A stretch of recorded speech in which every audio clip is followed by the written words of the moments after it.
Hello, my name is Tia, also known as Costumed Fiend because I'm both evil and excessively fond of dressing up. This is going to be another short one, partly because I've had a bit of a cough these past few days, and partly because I had a bit of muscle pain that kind of affected my sleep. Pride Month is over, and just this past week, some people were out celebrating the 4th of July. Not me, though. Today, I wanted to talk about a British mermaid movie from the 40s. Very topical. Miranda, which starred Glynis Johns, who I only recently learned passed away earlier this year, is about a very delightful half woman, half fish who is honestly just here to flirt with every guy that she meets, though she isn't shy about complimenting the women in their lives either. That, in all honesty, is a part of what makes the character and the movie so fun. Miranda is a mythical creature who abides by her own logic, and it's a delight. And even though the mermaid is rather boy crazy because mermen are apparently not the business where she's from, I also really like the friendship she forms with the nurse that helps look after her.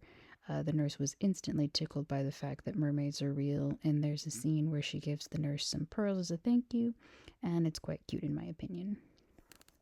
The movie overall has an energy that feels kind of missing at times from modern fantasy. Granted, Miranda is specifically, a comedy first, but all the same, fantasy could do, I think, with more whimsy and female characters that aren't ashamed about anything.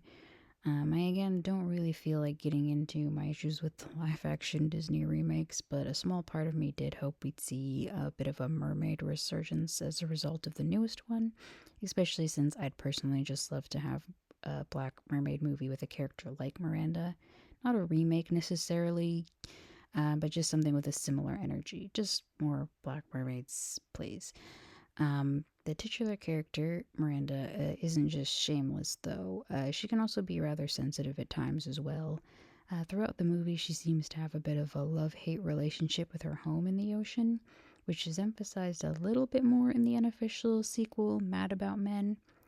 I say unofficial because technically it's not a continuation according to the studio, but we are ignoring that because it makes no sense, and Mad About Men functions like a sequel anyway. Back in topic in that one, Miranda has a fun time trying to play matchmaker for her lookalike cousin, who's a human, with a dull fiance. I don't like this one as much as the first, but there are some fun moments and some great costumes. Miranda seems almost sad when her matchmaking efforts actually pay off, but whether it's because she started to like the guy or because she envies her cousin for having legs and a life on land is kind of open to interpretation. Either way, it adds just a smidgen of depth to what would otherwise be a rather shallow character. I'd be fine if she didn't have any, but it's nice to have a little bit more to hold on to, especially with a non human leading lady. Also, to the movie's credit, despite being from the 40s, there's not too much in it that was cringeworthy to me as a millennial.